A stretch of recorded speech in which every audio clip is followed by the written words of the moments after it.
Bonsoir mes petits monstres. J'ai le plaisir de vous annoncer que les témoignages des abonnés, vos témoignages, vont faire leur retour sur la chaîne.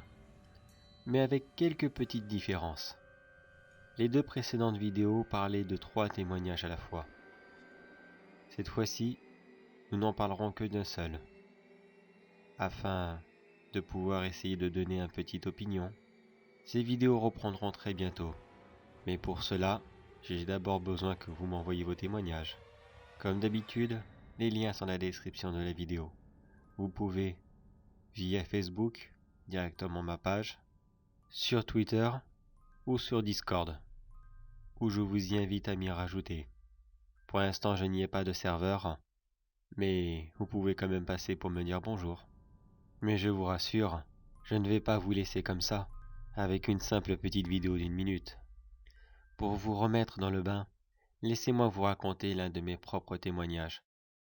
Une expérience que j'ai moi-même vécue il y a maintenant plus de 15 ans de ça, enfin il me semble.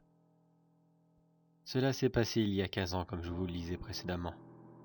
À cette époque, une bonne partie de la maison était très récente, mais une autre datait d'il y a plusieurs siècles en arrière, qui avait connu plusieurs périodes et qui s'était faite rénover au fur et à mesure des années. Une pièce chargée d'histoire. Je n'ai pas vraiment vécu quelque chose de spécial dans cette maison. Pour moi, elle était tout à fait normale. Mais les choses les plus étranges arrivèrent toujours à mes invités. Qu'ils soient des amis d'école, des amis d'enfance, ou même ma famille, cousins, cousines et autres.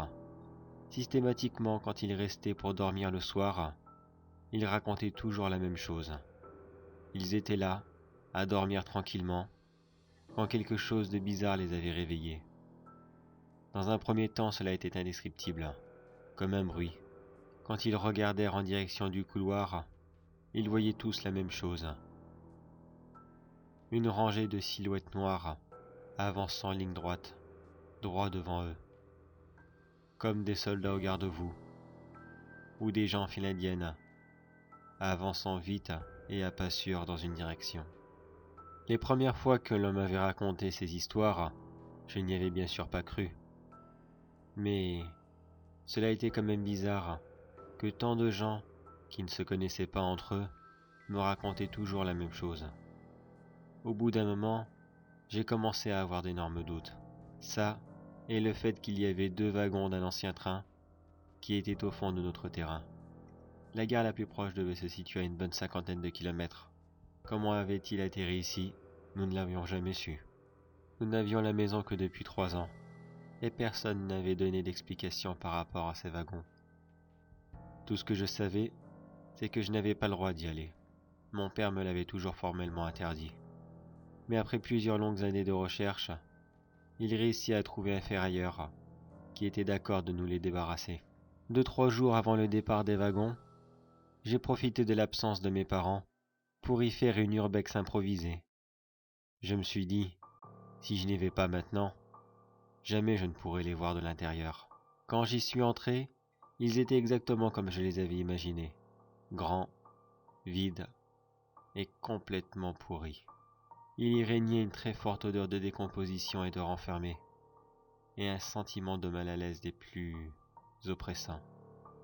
Il y avait dans ces wagons plusieurs attaches de chaînes, comme si on pouvait y attacher du bétail. Cela n'était qu'un wagon de transport d'animaux, et rien de plus.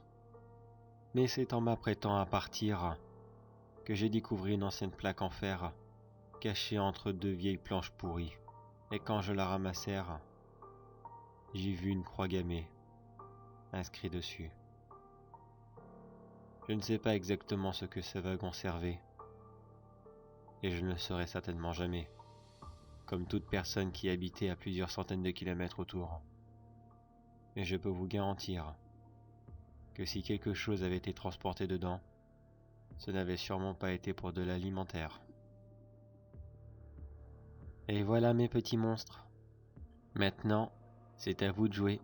J'attends impatiemment vos témoignages, et je vous promets que j'essaierai de compter chacun d'entre vous.